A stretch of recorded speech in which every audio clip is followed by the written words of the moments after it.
حسبت أبناء فاينانس ويد ما ناي فاينانساوي كحجزانا زخلا مصحفتي ويد ما مأكله ينوات أب فاينانساوي ويد ما بقطباوي حرنت كحجزانا زخلا مصحفتي أنت عينت مصحفتي ريكومندت جبرنا تخل تقولوا بزحات سبات بزح جيزة أب بزح مدات ويد بزح أقاطعميتات تحطني همات زي حنت خابين كابتن كندو خوينا بفلايتم زي بوكما سبات كتحالفوكم يبلان مات سخانتا رشداد بودات المصحفة ويد ما ودها تام ودخان قدم حجي أب زي يوتيوب شانل ويد ما بزي إر بستنون بأوريو لعل 4 ساعات نقلنون غير لكم يرى بزحات جيز سبات ويد مال على 400 شح جيز السرعات بتغنيا مالتي زي بإنجليش ما عليها بحالي بلون مالتي ما عليها بلون بقنقاتات بزحات قنقاتون سترجمت مصحفيها مالتي جن زي مصحف انتهي زلوا أنا بقول على 4 حرن جيز زنبوكوا مصحفها مالتي 4 حرن جيز كرداني ويكبلني اللي زيكونه بأوريو خسر حصل زنبرني مالت سو سلازي كابزين 4 حرن جيز زنبوكوا بفلا يبز حلفه 5 عامت دارجا كم مصحف قدسي حزي أب كل بتا زخيد نيره مالتي نمنتاين تلكوني أزيو مس زنبرك المحجج تسرح كله أجاباب ناي فاينانس ويد أب جنزب زنبرني أتمامتا وياررا 180 ويد ما 180 ديجري كم صغير كسر زجبر اوتوماتيك بزخم زنبرس بزخم زحسب جيراتني مالت سو نعهم رجسنيا بزحات كباهم كم تحجزوكم مالتيو التوم أنباب تطري نعهم يتملكتكم من مالتي أنباب كين أتكبرتن زخونكم سبات جن إذا فيديو نعهم يا مالتي سلو معتلما عسرته كندي أجد دستي خبزي مصحف زستمهار كون درجة مبزحتي إنك أبلايز جبر كون ويد ما زنبرن أبي وتي حدا بحدا نعهم أجد دستي كون أسر زخنا حدا بحدا بزرزر كن رأينا مالتيو let's get to the video.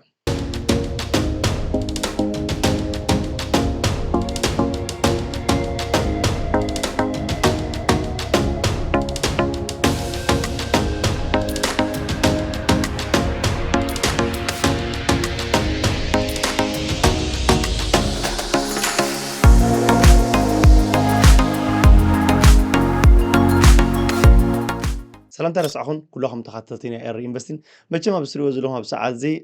دارج عدمت عنا دونالد ترامب كنبل نخل قطوانا عالمنا كم قطوانا أمريكا نافت زلا على ترزي وين ما أبتي زبالس درجة خمسة ليز نجر مالتي بحال فترة إن S&P 500 year to date وين ما كاب جانيوري صاحب جنحر الناس اللي 10 وعدت ميتاوي زعبي لهم مالتي إذا مالت كام كلاتكم جنزب زلكا $50 $100 $1,000,000 خم زي قدس وفري اتزبالس أجهزة مخانيو زنجر مالتي سو እቶም ክተፍሩ ትኽእሉ ወይ ድማ ነዚ ሚስ ትገብሩ ዘለኹም ሰባት ደጊመ ክላበኩም ዝደሊ ክትመሃሩ ትኽእሉ ኣለኩም ማለት እዩ ተማሂርኩም ከዓ ወፍሪ ክንገብር ክንክእል ኣለና ማለት እዩ እንተ ብ50 ድዩ እንተ ብ100 ድዩ እንተ ብ1000 ድዩ ብ1,000,000 ድዩ ብዋት ኤቨር ኣማውንት ዘለና ማለት እዩ እቲ ምንታይ እዚ ኣብ ሰዓት እዚ ቁጠባ ፅቡቅ ከይድ ስለ ዘሎ ንሕና እውን ተኻፈልቲ ኢና ክንከውን ማለት እዩ ኣብ ክንዲ ካብ ዓለም ተነፂና ወይ ድማ በይንና ካሊእ መገዲ ንፍትሽ ምስ ዘሎ ዓለም ወይ ድማ ምስ ዘሎ ፀጋታት كنقادسن كمون تخافلتينا تكون كونن يجبأنا مالت that's why أب every investing with ما قدامت لينك تروحوا أنا لينك أنا ويب سايت اللي تشعت 100 سبات بوتا مهيرهم أبز حلف 3-4 عمت ما عليها زي بلو روحاتن ما عليها زي بلو بروفيت كجبروا إلى مال سو سلزي بتوم كتوم مهارتوا ليك قدامت لينك بالديسكريبشن لكم كاب إكس هابزير انتي وفري كم يجيكم بقولوا عجباب تجبروا زغون يكون سب application وول سيمبل ويد ما كوست تريد ويد ما إيتورو أوريدو investment تجبر خليك جن نلونج تيرم زوسنن زعلمن كمون بتقون عجباب كتجبروا خلا حاجن بدء لك هتحضر ما سلزي مثلا بقون عجباب كتجبروا كتم مهاري زلابكم قدامت اللينك بالديسكريبشن الله عاتيكم كتم مهاري لابكم مات سو قدامت نريا خبز فيديو ما خبنا ريتش دار بودار بجمرت أنت يا ريتش دار بودار نحرقني حنت خافتي قلال زغبرا زي مصحف تايم كمزي ديتيل قرشي بقرشي قصر تخيد مصحف يكون تمام ستوري اب ستوري غيرا حدا سباي حدا قلا خمز نبر ابو لايك صريحو انده هبتم خمز رايو ات حدا عركو خا ابو ازيو مهور خمز نبر اتغلط مالت زيوم كلتيوم تايم زولو سباي حدا مهوريو which PhD قال مال ديجري زلوي ات حدا دما كم وديجري يبلون جنك أنا بزوح نجارات فلتت زلوي مالتنا عشنا ناي حفشة فلتت زنبور سبي مالتو كل يوم تام زولو روبرتو كيساكي انتهى لهم زمعلوه كل يوم نناتو مخرني روم التمهور كيد تمهر ديجري حاز دحري ديجري مسحاسكا أب تحتي government وين ما تحت منقص سرح union وين ما benefits بزح بنفيتات نتوهبكا أبا أمود أترمت طرتها بصبغ زودي إزبلو مالتو التحرقة تمهاري زبل تمهارجن كيلكات مرتي PhD قال ملا أصنع كنزول انت دام بزعبا مسيرتاوين زخون نجارات أصنع بزعبا communication بزعبا sales بزعبا real estate بقى أنا بزح نجارات ووحد نجارات كتصنع لك እዩ ዝብል ማለት እዩ ካልኣይ ቲም ክትፈጥር ከም ዘለካ ቢዝነስ ናትካ ክትፈጥር ከም ዘለካ ኢሉ ዝምህር ማለት እዩ ሶ ሮበርት ኪዮሳኪ ኣብዚኡ ዝጭነቕ ወይ ድማ ክልተ ኣቦታት ከም ዝነበርዎ ነየናዮም ክሰምዕ ከም ዘለዎ ዝጭነቕ ዝነበረ ማለት እዩ ግን ኣብ መወዳእቱ እንታይ ዝብል ንሱ ንክልቲኦም ከም ዝሰማዕኸምን ናይ ክልቲኦም እውን ፍረ ከም ዝነበሮ እዩ ዝምስክር ማለት እዩ ትምህርቲ ኣገዳሲ ድዩ ኣገዳሲ እዩ እንታይ ዓይነት ትምህርቲ ግን ኣዝዩ ብዙሕ ፍልልይ ዝገብር እዩ ማለት እዩ ሶ 10 ፖይንት ዝረኣኽዎን ካብዚኣ መፅሓፍ እንታይ ወይ ድማ ንዓይ ዝጠቕማኒ እንታይ ምስ ትብልኒ ተቐዳመይቲ ሃብታማት ወይ ድማ ሃብታም ዝኾነ ተሓስባ ዘለዎም ሰባት ንገንዘብ ኢሎም ኣይሰርሑን እዮም ማለት እዩ ንምንታይ ዳ ኢሎም ሰርሑ ቤተክርስትያን ድኣ ኮይኖም ድኣ ንናፃ ኢሎም ዝሰርሑ ትብሉ ሰባት ኣይተፃቐንኹም ግደፈና እንዶ ከም ዝብሉ ሰባት ኣይተፃቐንኹም ግን ሻራፕ ሓንሳብ ልስን ቱ ሚ ሰብ ንገንዘብ ኢልካ እንድሕር ትሰርሕ ኣለካ ኮንካ ኣይክትቅየርን ኢኻ ዋይ እንተልኩምኒ ኣብኣ እንታይ ዝብል ሮበርቶ ኪዮሳኪ ክመሃር ከሎ ማይክ እቲ ሃብታም ሰብኣይ እቲ ሃብታም ኣቦ ክመህሮ ከሎ እንታይ ብሎ ነቲ ቆልዓ መፅኡ እንታይ ብሎ ኣነስ ሃብታም ክኸውን ድለ ስለዚ መሃርኒ እስኪ ከመይ ገይረ ሃብታም ክኸውን ይብሎ ማለት እዩ ድሕሪ እንታይ ዝብል እቲ ሃብታም ሰብኣይ ፀገም የለን ከይድ እሞ ናብ ስራሐይ ኣብ ስራሐይ ከይድካ ሃየር ክገብሩካዮም ንሰዓት ኣድኖ 10 ሳንቲም ንገለ ከፍለካ ይብሎ ማለት እዩ ንመዓልቲ ባ ሽዑብቲ ግዜ እቲ 10 ሳንቲም ብዙሕ ነይሩ ማለት እዩ ግን 10 ሳንቲም ካ ስቲል እውን ኣብቲ ግዜ እውን ብዙሕ ኣይኮነትን ነይራ መስቲ ሽዑ ዝነበረ ዌጅ ወይ ድማ ምስ ዝነበረ ክፍልት ማለት እዩ ግን እቲ ቆልዓ ሙሉ መዓልቲ ውዒሉ 10 ሳንቲም ሂቦ 10 ሳንቲም ሂቦ ሕጂ ሃብታም ሰብኣይ ከዓ ዘይረኽቦ ነቲ ቆልዓ ማለት ሕጂ እቲ ቆልዓ ማሪሩ ድሕሪ 4-5 መዓልቲ ስምዕ ዶ ኢልዎ ኣነ እኮ ክትምህረኒ እምበር ባርያ ክትገብረኒ ይኮንኩ ናብ ስራሕኻ ኣምፂኻኒ ስለምንታይ ኸ ንዓይ ባርያ ጌርካኒ ስለዚ ኣቦይ ምሁሩ ንዚ ንሕር ነጊርዮ ክእስረካ ኢልዎ ማለት እዩ እንታይ ኢልዎ መሲልኩም ሽዑ እቲ ሃብታም ሰብኣይ ልስን ይምህረካ ዘሎ ካብ ርሑቕ ከይነ ኢልዎ ማለት እዩ እንታይ ትምህረኒ ኣለካ ኢሉ ቆልዓ ናይ ሕርቕርቆት ንዲሩ ይዛረቦ ማለት እዩ ይምህረካ ዘሎ ክብሎ ማለት እዩ ፅባሕ እውን ኪድ ሞ ከይድካ ኣይትኸፈልኒ ኢኻ ናይ ፅባሕ ግን ብናፃ ኢኻ ትሰርሕ ኢልዎ ማለት እዩ ቆልዓ ክፅለል ደልዩ ማለት እዩ ሕሰቦ ክንደይ ሰባት ኣለኹም ካባኹምሲ ኢነዋት ማእከል ክንሰርሕ ደልና ኢልኩምስ ሞዚያ ሶም እዚኣ ብናፃ ክሰርሕኩም ኢለኩም ክንደይ ሰባት ክትፅለሉ ትኽእሉ ማልያ ዘይብልኩም ሰባት ክትፅለሉ ትኽእሉ ኢኹም ማለት እዩ ድሕሪኡ እንታይ ይብል ብናፃ ሕጂ ድማ ኣታ ቆልዓ ክምህረካ ንገንዘብ ብዛዕባ ሃብቲ ክምህረካ መፂኻ ዶ እወ ፅባሕ ብናፃ ኸይድካ ስራሕ ኢልዎ ማለት እዩ ወይ ቆልዓ ሰሪሑ ድሕሪኡ ክንረኸብ ኢና ኢልዎ ማለት እዩ ስማዕ ኢልዎ ንዓይ ሊትራሊ ባርያ ጌርካኒ ኢልዎ ኣነ ቆልዓ ንእሽተይ ትሕቲ ዕድመሲ ብ10 ሳንቲም ናበልካ እሞ ከዓ ናይ ሓንቲ ንእሽተይ ናይ ጌም ዘይትኸውን ገንዘብ እናኸፈልካኒ እሞ ከዓ ብናፃ ከዓ ሕጂ ክእልካንሲ እዚ ኖት ፌር ገለመለ ይብሎ ማለት እዩ ስማዕ ኢልዎ ኣብ ዓለም እታ ዝበለፀት ቀዳመይ ትምህርቲ ምሂረካ ኣለኹ ኢልዎ እንታይ ምሂርካኒ ኢልዎ እቲ ቆልዓ ኣብ ትሕቲ ሰብ ሰሪሕኻ ከምዘይሓልፈልካ ምሂረካ ኣለኹ ኢልዎ ማለት እዩ ሶ ትሕቲ ሰባት እንድሕር ትሰርሕ ኮይንካ መሰጋገሪ ደኣ እምበር ሰባት ተደልዮም $10 ክፍልኻዮም ተደልዮም $20 ክፍልኻዮም ተደልዮም ከብፅኻዮም ተደልዮም ከስጉኻዮም ተደልዮም ክእትውኻዮም ተደልዮም ከዕርፉኻዮም ማለት እዩ ስለዚ ዜርካ ንገንዘብ ኢልካ ደይኩምካ ትሰርሕ ዘለካ እንታይ ክመሃር ይኽእል ኣብቲ ስራሕ ኢልካ ክትሰርሕ ኣለካ እዩ ዝብል ማለት እዩ ስለዚ ብዙሓት ሰባት ኣለዉ ስራሕ ከምዚ ኮይኑ ኮምፕሌን ምግባር ኣገዳስነት ዝበሃል የብሉ ንስኻ ከይድካ እምበር እቶም ስራሕ ኣብ ገዛኻ መፅኦም ወጢጦም ኣይኮኑን ኣስሪሖምካ ማለት እዩ ስለዚ ኣብ ትሕቲ ስራሕ ንገንዘብ ኢልካ ደይኩምካ ክትሰርሕ ዘለካ እንታይ ዓይነት ተመክሮ ኣጥሬስ ቀልጢፈ ካብቲ ዘለኹ ውስ ክሰጋገር ኢልካ ትሓስብ ኣለካ ስለዚ ቀዳመይቲ እንታይ ትብል the rich don't work for money ሃብታማት ሰባት ንገንዘብ ኢሎም ኣይሰርሑን እዮም ማለት እዩ እንታይ ደኣ መሰጋገሪ ኢሎም እዮም ዝሰርሑ ማለት እዩ ቀዳመይቲ ትምህርቲ እዚኣ ማለት እዩ ካልኣይቲ እንታይ ዝብለና financial literacy is essential ብዘይ ፋይናንሳዊ ፍልጠት ናብ ዝደለኻ እንተበልካ ናብ ዝኸድካ እንተኸድካ ትበፅሖ ነገር የብልካን ማለት እዩ ኣብነት ንውሰድ መብዛሕትኦም ሎተሪ ዝዕወቱ ሰባት ሪኢኹሞም ኣለኹም 50,000 ሚልዮን 2 ሚልዮን 10 ሚልዮን እውን ይዕወቱ ማለት እዩ ድሕሪ 5 ዓመት ከድኩም ድሕሪ ታሪኾም ሪኢኹም ካብቲ ዝነብርዎ ናብራ ንታሕቲ እዮም ዝነብሩ ገሊኦም ምስ ሓዳሮም ተፈቲሖም ገሊኦም ኣብ ሽግር ናይ ገበን ኣትዮም ገሊኦም ናይ ድራግስ ገሊኦም ኣብ ሽርምጥና ወይ ኣብ ካልእ ዘየድሊ ምንዝርና ዝኣተውን ከምኡውን ማልያ ዘይብሉ ገንዘብ ንማልያ ዘይብሉ ሰባትን ሂቦም ካብቲ ዝነብርዎ ናብራ ንታሕቲ እዮም ዝነብሩ ዋይ ደኣ እዚ ደኣ ከምኡ ዝነብሩ እንተልኩምኒ ወል ምክንያቱ ገንዘብ ከተመሓድሮ እንተዘይክኢልካ ከመሓድረካ እዩ እንድሕር ከመሓድረካ ጀሚሩ ድማ በቲ ንሱ ዝደለዮ እምበር በቲ ንስኻ ዝደለኻዮ ኣይኮነን ክወዘካ ማለት እዩ ስለዚ ፋይናንሳዊ ፍልጠት ምህላው ሓደ ካብቲ መሰረታዊ ነገር እዩ ማለት ቅድሚ ገንዘብ ምሓዝካ ብዛዕባ ፋይናንሳዊ ፍልጠት ክትሕዝ ክትክእል ኣለካ ማለት እዩ ካሊእ ሓንቲ ብዛይናት ኣይኮወስኸልኩም ኣምላኽ እትደልዮ ዘይኮነ ወይ እትምንዮ ዘይኮነ ዝህበካ ከተመሓድሮ ትኽእል ነገር እዩ ዝህበካ ማለት ስለዚ ከተመሓድሮ ንድሕር ዘይትኽእል ኮንካ ኣምላኽ እውን ክበካ ይክእል ምክንያቱ ልዕሊ ዓቕምኻ ስለ ዝኸውን ከይጨንቀካ እዩ ኣብ ዘይተደለየ ሕማቕ ነገራት ክትወድቕ ስለ ትኽእል ማለት እዩ ኦኬ ስለዚ ፋይናንሳዊ ፍልጠትና ብዛዕባ ታክስ ብዛዕባ ሴቪን ብዛዕባ ኢንቨስትመንት ብዛዕባ ኢንሹራንስ ብዛዕባ ክሬዲት ካርድ ብዛዕባ ዕዳ بزعبا بانكين زلو بزعبا جو اي سي بزعبا سيرتيفيكت ديبوزيت سي دي مالتي بزعبا زيوم تو مسارتاوين زخونو كنفلت كنكيل علينا مالتي اوكي نمبر 3 سالسيتي مايند يور اون بزنس بلا مالتي listen ኣብቲ ናይ ሪችዳር ፑር ዳድ ሓንቲ ካብተን ቀንዲ ዝዛረባ እንታይ ዝብል ሃብታማት እታ ቀንዲ ዝጥቀሙላ መሳርሒ እንታይ ኮርፖሬሽን እያ ማለት እዩ ኮርፖሬሽን ማለት ከዓ እንታይ እንትልኩምኒ ንእሽተይ ትካል ብስምካ ተውፅእ ማለት እዩ ናይ ፅሬት ድዩ ናይ ባርቤሪ ድዩ ናይ ኦንላይን ዲጂታል ድዩ ናይ ገለ ድዩ ዝኾነ ይኹን ነገር ብስምካ ኮርፖሬሽን ከፊትካ ራን ክትገብር ከለኻ ማለት እዩ እንተዘይኮይኑ ንምሳሌ እንታይ ይፍልልዩ እሞ ኣነ ብትሕቲ ሰብ ሰሪሐን ኮርፖሬሽን ኣውፅአ ንምሳሌ እንዳ ቆናኒ ድዩ እንዳ መሻጢ ድዩ እንዳ መፅሓፍቲ ድዩ እንዳ ገለ ድዩ ዝኾነ ነገር ኣውፂኻ ኮርፖሬሽን ወይ ናይ ዩቱብ ኮርፖሬሽን ዲኻ ኣውፂኻ ወይ ናይ ፋይናንስ ዲፓርትመንት ዲኻ ዝኾነ ይኹን ግዳ ኣውፂኻ እንድሕር ኮርፖሬሽን ኣውፂኻ እሞ ከዓ ሰልፍ ኤምፕሎይድ ኪንካ እንድሕር ሰሪሕካ ለሰይ $100 እንድሕር እትዩ ሓደ ሰብ በቲ ሓደ ከዓ እንድሕር ኣብ ትሕቲ ካምፓኒ ሰሪሕካ $100 እቲ ከዓ ኣብ ትሕቲ ካምፓኒ ሰሪሑ ዘእተወ ሰብ most probably ካብ ብፍላይ ኣብ ካናዳ ካብ 45 ክሳብ $50,000 ታክስ ጥራይ ክኸፍል ኣብ ዓመት እዚ ማለት $100 እንድሕር ኢኻ ኣብ ካናዳ ከባቢ $55,000-$56,000 ኢኻ ኔት ወይ ድማ ፅሩይ ናብ ጅባኻ ርኣቱ ዝተረፈ ናብ ግብሪ መንግስቲ ዝኸይድ በቲ ሓደ ሸነኽ ንርአ ኮርፖሬሽን ወይ ድማ ናተይ ትብሎ ካምፓኒ እንድሕር ከፊትካ ቢዝነስ ግን $100 እንድሕር ኢኻ ቀዲምካ ንመንግስቲ ትኸፍሎን ኢኻ ቀዳማይ ኣብ ዓመት ሓንቲ ግዜ ክትከፍል ተዘይደሊኻ ከዓ ኣብ ታሽሙ ክትከፍል ትኽእል ኢኻ ማለት እዩ እንድሕር ብቢዝነስ ኣምፂኻዮ ግን $100 እንድሕር ኢኻ ቀዲምካ ንመንግስቲ ኣይትኸፍሎን ኢኻ ኦፍኮርስ ተደልኻ ወርሓዊ ተደልኻ ብሰለስተ ወርሒ እንተ ደልኻ እውን ኣብ ዓመት ክትከፍሎ ትኽእል ኢኻ ንምሳሌ ኣነ ኣብ ዓመት እየ ዝኸፍል ዓመታዊ ግብሪ ማለት ወርሓዊ ታክሲ ይከፍልኒ ሶ $100 እንድሕር ኢትየለን ዘበን ናይ ኦፊስ ክራይ ዶ ናይ ኢንሹራንስ ማኪና ዶ ናይ ገለ ዶ ናይ ከምዚ ዶ ናይ ከምዚ ናይ ከምዚ ናይ ከምዚ ናይ ከምዚ ኣውፅየ ኢለ ካብቲ $100 ምናልባት $40,000 ወፃኢታተይ ይኸውን ይኽእል እዩ ሶ $60,000 ጥራይ ኢለ እትየን መንግስቲ ይነግሮ ማለት እዩ ሶ ሕሰቡ ሕጂ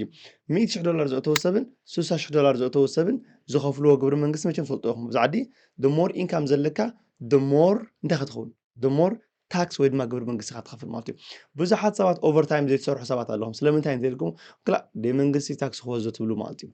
ብልክዕ ፅባቅ ኣለካ that's why you need to own your own business ስሞል ንእሽተይ ቢዝነስ ጌርካ መዓልታዊ እንዳዓባኻ እናተምሃርካ ሓድሽ ነገር እናጥራኻ ብዘይገርስ ፉል ታይም ክሰርሕ ትኽእል ኢኻ እኮ ንዋት ማእከል ሕጂ እሞ ከመይ ገይረ ናብራ ኣለኒ ሓዳር ኣለኒ ጥሪ ኢለ ቢዝነሰይ ክጅምር ኖ ፕሮብለም 8 ሰዓት እንድሕር ትሰርሕ ኣለኻ ኮንካ ከም ዝበልናዮ ቀዲምና በቲ ትሰርሖ ዘለኻ ክትህብትን ወይ ክትቅየር ንዘለኣለም ኢልካ ኣይትሕሰብ ኢልና ኣለና እንታይ ኢልና ብኡ እናተምሃርካ ከለኻ ወይ ድማ ብኡ ንመዓልታዊ ናብራኻ እንዳነበርካ ከለኻ ፓርት ታይም እንታይ ዝብል ጅምሮን your full-time job pay the bill, your part-time job will build the dream. እቲ full-time ትሰርሖ ስራሕ ገዛ ክራይ ድዩ ኣስቤዛ ድዩ ኣብ ጣውላ መግቢ ከምፃልካ እዩ part-time ወይ ድማ 3-4 ሰዓት ድሕር ስራሕ ግን ትምሃረን ሓድሽ ነገር ተጥርየለን ግን ሕልምኻ ከገዳልካ ይኽእላል ማለት ስለዚ ኩሉ ግዜ mind your own business ማለት እዩ ቁፅሪ 4 ዘሎ እንታይ the difference between asset and liability እዚኣ ሓንቲ ካብተን ፀቂጡ ዝዛረበላ ማለት እዩ ሃብታማት ፀጋ የዋህልሉ ድኻታት ከዓ ዕዳ ይገዝኡ እዩ ዝብል ማለት እዩ ሶ እንታይ asset versus liability እንታይ ማለት እዩ asset ፀጋ እንታይ ማለት እዩ ገዛ እንድሕር ገዚእኻ ኣብ ትምህርቲ እንድሕር ተማሂርካ ኣብ ቢዝነስ እንድሕር ኣፊርካ ንኣብነት ተለቂሑ ሓደ ሰብ ለትሰይ ብ5 ሚእታት 10 ሚእታት ክልቃሕ ይኽእል እዩ ተለቂሑ እንድሕር ኣብ ቢዝነስ ኣብ ገዛ እንድሕር ገዚእኻሉ እንድሕር ኣብ ትምህርቲ ኣፊርካዮ እንድሕር ኣብ ኢንቨስትመንት ጌርካዮ እዚ ገንዘብ ውዒሉ ሓዲሩ ክምለስ ይኽእል እንተዘይተመለሱ most likely ወይ ድማ ብዙሕ ተኽእሎ ዘለዎ እንታይ እቲ ገንዘብ ክጠፍእ ኣይክእልን ማለት እዩ let's say ንምሳሌ the same scenario ንውሰድ $100,000 ወይ $50,000 ተለቂሕካ ንቫኬሽን ሳሎን ማኪና ዶ መንፀባረቂ ዶ ገለመለታት ዶ ናይ መርዓ ዶ ናይ ሕፀሮ ናይ ገለ ዶ እንድሕር ኣጥፊእኻዮ ክልተ ዕዳ ኣለካ በቲ ሓደ ወለድ ክትከፍል ኢኻ በቲ ካልኣይ ድማ መቸም እንድሕር ተመሪዕካሉ ገንዘብ ኣይምለስን እዩ ቫኬሽን ከይድካ ኢትዮጵያ እንድሕር ከይድካ ኣይምለስን እዩ ሕጂ ቫኬሽን ሓጢኣት ይኹንኩን ድብል እቶም ተግረብሩሙ ሰባት ሓጢኣት ይኹንኩን ድብለኩም ድለኹም ግን ተለቂዕካ ክትመርዖ ከለኻ ተለቂዕካ ቫኬሽን ክትከይድ ከለኻ ተለቂዕካ ክትብል ከለኻ እቲ ሓደ ዋግኡ ኣይምለሰካን እቲ ገንዘብ ካልኣይ ከዓ እንታይ እዩ እቲ ዕዳ ወለድ እንዳቆፀረ እዩ ዝኸይድ ማለት ስለዚ ፀጋ ማለት ተለቂዕካ ገንዘብ ወይ ድማ ኣዋግኦም እንዳዓበዩ ዝኸዱ ነገራት ተዋፍሩ እንተለኻ እንካ ወይ ድማ ንሕር ንዖም ትዕድግ ኣለኻ እንካ እስኻ ፀጋ ወይ ድማ ኣሰት ትገዝእ ኣለኻ ማለት እዩ ሊያቢሊቲ በቲ ሓደ ሸነኽ እንታይ እዩ ወይ ድማ ፆር ዝበሃል እንታይ እንትልኩምኒ ኣዋግኦም እንዳጎደሉ ዝኸዱ ነገራት ንምሳሌ ብዙሓት ሰባት ስቶክ ማርኬት ወይ ወፍሪ ማእኸል ሪስክ ኣሎ ትብሉ ክነግረኩም እየ የስ ሪስክ ኣለዎ ሪስክ የብሉን ኣይኮነን ግን ነቲ ሪስክ ትቋፀረሉ ትኽእል መገዲ ማዕልያ ዘይብሉ ኣሎ let me tell you ቴሌቪዥን ምግዛእ ዶ ሪስክ ሎ ትብሉ ወይስ ኣብ ስቶክ ማርኬት ምውፋር? ኣብ ስቶክ ማርኬት ምውፋርን ቴሌቪዥንን ድሕሪ ኣወዳዲርናዮ ቴሌቪዥን the highest guarantee ዝኾነ ሪስክ ኣለዋ ንምንታይ ኢልኩምኒ $1000 ሂብካ ቴሌቪዥን ሎማዓንቲ እንድሕር ገዚእኻያ ድሕሪ 5 ዓመት ዋጋኣ ናብ 0 ወይ ናብ $100 እያ ትኸይድ ጋረንቲ there is no way እታ ቴሌቪዥን ዋጋኣ ክውስኽ ዝበሃል ነገር የለን every ዓመታዊ እንዳጎደለ እዩ ትኸይድ ማለት እዩ ኣብ ስቶክ ማርኬት ተዋፊርካ በቲ ቁኑዕ መገዲ እንድሕር ጌርካ ግን ድሕሪ 5 ዓመት it could be double ክኸውን ይኽእል እዩ yes ሓፂር ግዜ fluctuation ups and down ክህልዎ ይኽእል ማለት እዩ ግን ኣብ ሎንግ ተርም ግን ክትዕወት ትኽእል ኢኻ ማለት እዩ ስለዚ ብሕፅር ዝበለ ኣብ መንጎ ፀጋን ፆሩን ዘሎ ገንዘብና ኣብ ምንታይ ዝኸይ ዘሎ ፀጋ ዲና ነዋህልሉ ዘለና ወይ ፆር ሃብታማት ፀጋ የዋህልሉ ማእከሎት ፀጋ መሲልዎም ዕዳ ይገዝኡ ድኻታት ከዓ ኣብ ዕዳ ይነብሩ ማለት እዩ ስለዚ ኤልዌይስ ኣብ መንጎ ኣሰት ቨርስ ላያቢሊቲ ዘሎ ፍልሊ ክንርዳእን ክንፈልጥን ይግባእ ማለት እዩ ቁፅሪ 5 overcoming fear and taking risk መቸም ንኸይንህትም ወይ ድማ ንኸይንዓቢ according to rich dad poor dad ዝብለና እንታይ እዩ ሃብቲ ሪስክ ካብ ዘይምውሳድን ከምኡ ከዓ ፍርሒ ካብ ዘይምስዓርን ዝመፅእ ድኽነት ኣሎ ኢሉ ዝኣምን ማለት እዩ መብዛሕትኡ ሰብ they place ሕጂ ዝኾነ ሰብ ኣብ ፋይናንስ ክነጥፍ ከሎ ዝኾነ ሰብ እንታይ ዝብለካ ቀዳሚ ዝሓተካ እንታይ እሞ ውሕስነት ኣለዎ ድዩ ሴኪሪቲ አንተም ሰባት ኣብዚ ዓለም ሴኪሪቲ ድበሃል የለን ስራሕኻ ፋየር ክገብሩኻ ክእሉ እዮም ሓዳርካ ክትስእን ትኽእል ኢኻ ውሕስነት የብልካ ፅባሕ ንጎውን ክትመውት ትኽእል ኢኻ ማለት እዩ ዘሎ ዘረባ ግን ከመይ ገይረ ተማሂረ ፈሊጠ ነቲ ዘሎ ሪስክ ከጉድሎ ይኽእል ኣብዚ ዓለም ኤቭሪቲንግ ሪስክ እዩ ኩሉ ነገር ሪስክ እዩ ከምዚ ኩሉ ግዜ ዝብሎ ማለት እዩ ሓዳር ምግባር ሪስክ እዩ ሓዳር ዘይምግባር ሪስክ እዩ ምምርዓው ሪስክ እዩ ዘይምምርዓው ሪስክ እዩ ምውላድ ሪስክ እዩ ዘይምምልዓው ሪስክ እዩ right ሪስክ ኣለዎ ኩሉ ነገራት ማኪና ምዝዋር ሪስክ እዩ ማኪና ዘይምዝዋር ከዓ ሪስክ እዩ ምክንያቱ ብዙሕ ኦፖርቹኒቲ ብዙሕ ገንዘብ ከተምፅኦ ዝግባእካ ሉዝ ትገብር ኣለኻ ማለት እዩ ሓንቲ ኣናሎጂ ክህበኩም እየ መብዛሕትኦም ሰባት ወይ ድማ መብዛሕትአና ሰባት መጀመርታ ማኪና ክንዝውር ከለና ወይ ድማ ክንመሃር ከለና ከመይ ጌርና ንዝውር ነርና ትልኩኒ ከምዚኣ ጓል ወይ ድማ ከምዚኣ ሰበይትኻ ወይ ቆልዓ ወድኻ ከምዚኣ ጌርካ ኡፍ ኣቢልካ ኢኻ ትዝውር ነርካ ተኣሲርሱ ኢኻ ትብል ነርካ ማለት እዩ ሕጂ ድሕሪ 4-5 ዓመት ከመይ ኣለኹም ተስዓኻ ሚእቲ ቴክስት እናገበርካ ፌስቡክ እናረኣኻ ማይክ ኮፊ እናስተኻ ማይካ እናስተኻ ሙዚቃኻ እናሰምዓኻ ትኸይድ ኣለኻ ልክዕ ቢዝነስ ድዩ ናተይ ትብሎ ወፍሪ ድዩ ኩሉ ነገርካ ተማሳሊ ማለት ኣብቲ መጀመርታ ኣብ ርእስኻ ሪስክዩ ከምዚ ዶ ክኸስር ዶ ገንዘበይ ዶ ገዛ ኸራይ ዶ ገለመለ ገለ ማዕላያ ዘይብሉ ሓሸውየ ወይ ድማ ጫውጫውታ ይብሎ ሓደ ሰብኣይ ኣሎ ጫውጫውታ ናይ ደገን ጫውጫውታ ናይ ውሽጥን የርብሸካ ማለት ንዑ እንድሕር ሓሊፍካዮ ወይ ድማ ነቲ ፍርሕትን ነቲ ሪስክ ወይ ድማ ኮንዶኾን ንዑ እንድሕር ወሲድካ ሓሊፍካዮ ግን ክትዕወት ትኽእል ኢኻ ማለት እዩ ብዘይ ሪስክ ከዓ ዝዕወት ሰብ የለን ሪስክ ከይወሰድካ ትዕወተሉ ነገር የልቦን ማለት እዩ ወይ ሪስክ ወሲድካ ትዕወት ወይ ድማ ነቶም ሪስክ ወሲዶም ዝተዓወቱ ንዖም ተገልግል ማለት እዩ ሶ ዩ ሃቭ ኦንሊ ክልተ ምርጫ ዘለካ ማለት እዩ ወይ ንስኻ ክንደኾን ዘሎ ብሙሉ ነገራት ወሲንካ ተሓልፎ ወይ ድማ ነቶም ዝሓልፎ ሰባት ኣብ ትሕቲኦም ኮይንካ ተገልግል ማለት ካብዚ ወፃኢ ወላ ሓንቲ ምስጢር የብልካን ማለት እዩ ቁፅሪ 7 እንታይ ዝብለና ሮበርቶ ኪዮሳኪ ወይ ድማ ሪች ዳድ ፑር ዳድ ሓደ ካብቲ ቀንዲ ዝምብሎ እንታይ ብዛዕባ ሸቐጥ ወይ ድማ ብዛዕባ ምዝራብን ከመይ ጌርካ ንፉዕ ተዛራቢ ትኸውን ከመይ ጌርካ ንፉዕ ሸያጢ ትኸውንን ክትመሃር ኣለካ ዝብል ማለት እዩ ንሕና ዝመስለና ትምህርቲ ነርስ ኬድካ ፅኒዕካ ዳክተር ኮንካ ቲቸር ኮንካ ወይ እንግሊሽካ ሌቨል ኣፕ ጌርካ ወይ ገለመለ ገለ እዩ ዝመስለና ፅቡቅ እዩ ፀገም ድበሃል የብሉን ናቱ ኤጌንስት ናቱ ኣይኩንኩ ግን ንሱ ኣብ ሂወት ብሓቂ ክሳብ ክንደት ዝድለ ኣይዕውተካን እዩ እቲ ዘዕውተካ ነገር እንታይ እንተኢልኩምኒ ሪኢኹሞም ኣለኹም ማልያ ዝብሎም ሰባት ዲግሪ ፒኤችዲ ገለመለ ዘለዎም ግን ዳር at the same time ዳም ከዓ ትረኽቦም ማለት እዩ which you can have degree you can have PhD but still you can be stupid ዲግሪ ዘይብልካ ኮንካ እውን stupid ክትከውን ትኽእል ኢኻ ዘሎ ዘረባ ግን እንታይ እዩ ከመይ ጌርካ ናይ relationship ናይ public speaking ከመይ ጌርካ ናይ ሰባት ናይ ምዝራብ ክእለትካ ናይ negotiation ምግባርካ ከምኡ ናይ ሴልስ ዶናልድ ትራምፕ ኢኹም ኣለኹም the art of negotiation so ዶናልድ ትራምፕ ሪኢኹም ኣለኹም እዚ ማዕለያ ዘይብሉ ላይክ ኣብዚ 8-9 ወርሒ ልዕሊ 17 ትሪልዮን ኸውን ንኣሜሪካ ብገምጋም ኣምፂላ ኣሎ ወይ ድማ የምፃላ ኣሎ ይበሃል ኣሎ ማለት እዩ እዚ ዘምፅኦ መቸም ሓደ ዳም ስለ ዝኾነ ይኮነን he is good negotiator ከመይ ገይሩ ይዛረብ ምስ ሰባት ከመይ ገይሩ ዲል ይገብር ይፈልጥ እዩ ማለት እዩ so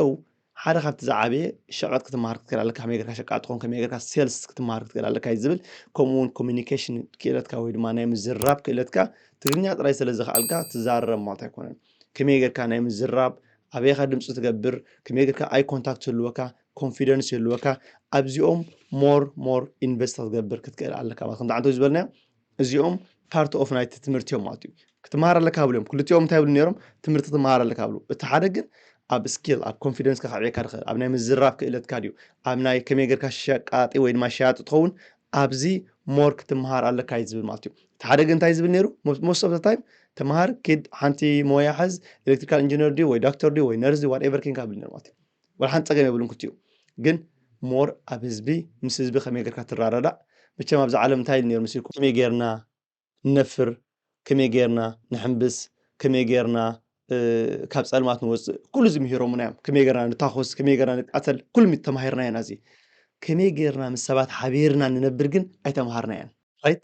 ስለዚ ከመይ ጌርካ ትምሃር ከመይ ጌርካ ምስ ሰባት ሓቢርካ ትነብር ንድሕር ክትምሃር ደሊኻ ሮበርቶ ኪዮሳኪ እንታይ ዝብለና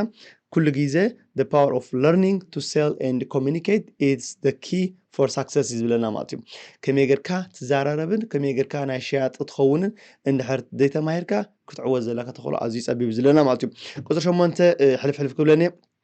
work to learn don't work for money so ከምቲ ዓንቶ ዝብለና ማለት እዩ ክትሰርሕ ከለኻ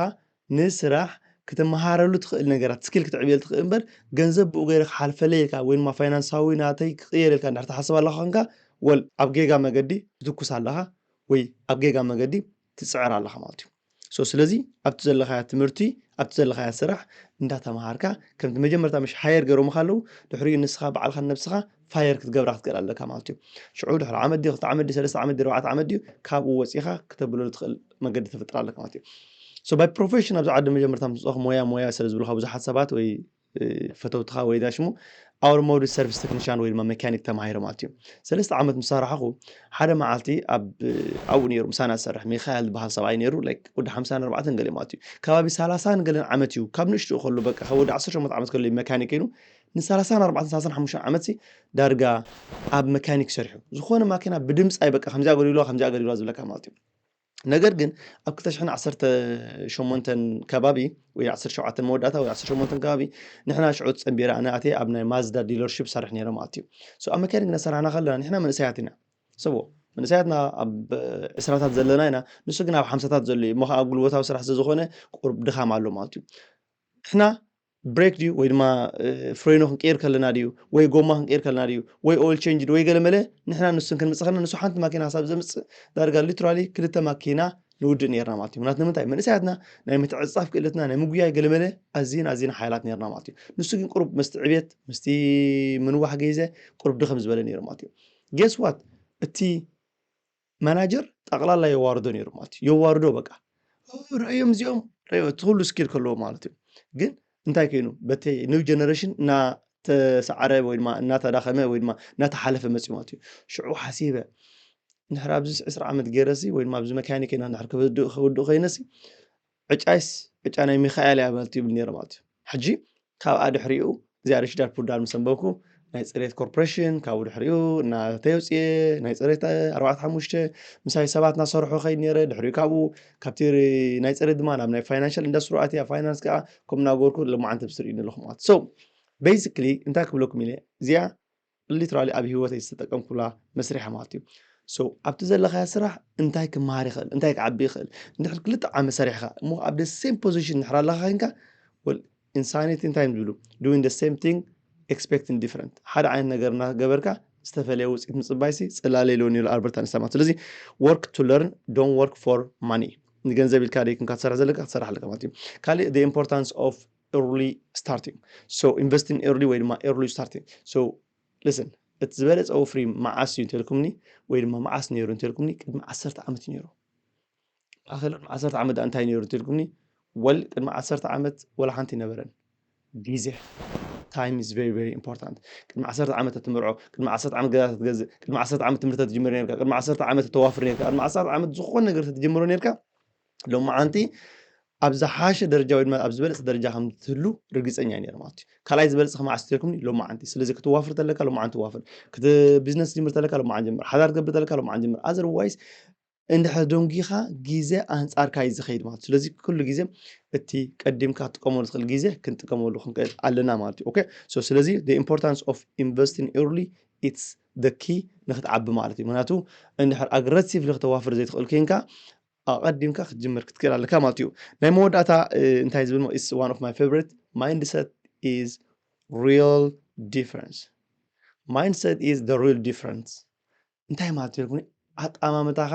ኣረኣእያኻ ኢትስ ኩሉ ነገር እዩ ገንዘብ ሓጢኣት እዩ ገንዘብ ከምዚ እዩ ገንዘብ ኩሎም ሃብታማት ናይዚ ዓለም ኣይፅድቁን እዮም ኩሎም ሓጢአተኛታት እዮም ዓለም እዚኣ ፀላማት እያ ዶ ከምዚ ዶ ኩሉ ኣሉታዊ ዝበሃል ነገራት ብዛዕባ ገንዘብ ዘለኩም ሰባት ክትብትሙ ክትዓብዩ ዘለኩም ተኽእሎ ኣዝዩ ፀቢብ እዩ ከመይ እንትልኩም ንሓንቲ ፅብቕቲ ጓል ወይ ድማ ንሓደ ፅቡቕ ወዲ ብፍላይ ኣብነት ምሰድ እንታይ ይብል ነይሩ ሓደ ሰብኣይሲ ገንዘብን ፅብቕቲ ጓልን ሓደ የብሉ ነይሩ ማለት እዩ ሓንቲ ፅብቕቲ ጓል ኣዝያ ሽኮሪና ኮይና ወል ስኽ እኮ እንታይ ትምልኪ እኳ ኣይኮ ስኽ እኮ ሓንቲ ጠቕምን ኢኸ ስኽ እኮ ሓንቲ ትምልኪ ፅብቕትን ዕይንትን ኢኸ ስኽ ከምዚ ኢኸ እኮ ስኽ ከምዚ ኢኺ እንድሕር ትብላ ኮይንካ ወይ እንድሕር ከምኡ ትብለክን ኮይኑሲ ሓደ ወዲ ድማ ፍቅርክንኦ ነርክን ወይ ሓዳር መገበርክን ነርክን ምስኡ the answer is no the same ተማሳሊ ኣብ ገንዘብ እንድሕር ንገንዘብ ኣንጻሩ ትዛረብ ወይ ድማ ኣብ ውሽጥኻ ብፍላይ ኣንጻር ኣተሓሳስባ እንተለካ ኮይኑ ኣረኣእያኻ ኣንጻር ንድሕር ኮይኑ ኣይትዕወትን ኢኻ ማለት ስለዚ ገንዘብ is ፅቡቕን ዝበለፀ ነገርን እዩ ማለት እዩ ብገንዘብ ጌርካ ፅጉማት ክትሕግዝ ትኽእል ብገንዘብ ጌርካ ቤተክርስትያን ክትሰርሕ ትኽእል ብገንዘብ ጌርካ ስድራ ቤትካ ክትጥውር ትኽእል ብገንዘብ ጌርካ ፕራይቬት ደቅኻ ተምህር ትኽእል ብገንዘብ ጌርካ ኣብቲ መርፆ ቦታን ኣብቲ ትደልዮም ቦታን ክትህሉ ትኽእል ብገንዘብ ጌርካ ስድራ ቤትካ ክትሕክም ትኽእል ብገንዘብ ጌርካ ላይብረሪ ክትፈጥር ትኽእል ብገንዘብ ጌርካ ኩሉ ነገር ክትገብር ትኽእል ኢኻ ኣብ ተመሳሳሊ ግዜ ብገንዘብ ጌርካ እቲ ኔጋቲቭ ክትገብር ትኽእል ኢኻ ፍርሹር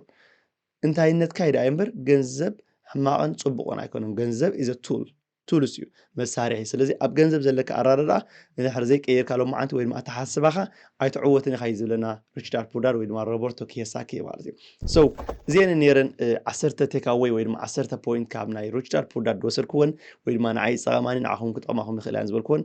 እንተፈቲኹማ እዚኣ ቪድዮ እዚኣ ናብ ኩሎም ሰባት ክትበፅሕ ሸር ግበርዋ ኢኹም ማለት እዩ ከምኡ እውን ቅድሚ ሕጂ ዝሰራሕዋ ቪድዮ ወይ ድማ ሙሉእ ኦድዮ ስለ ዘላ ኣበይ ክንረኸባ ትብሉ ሰባት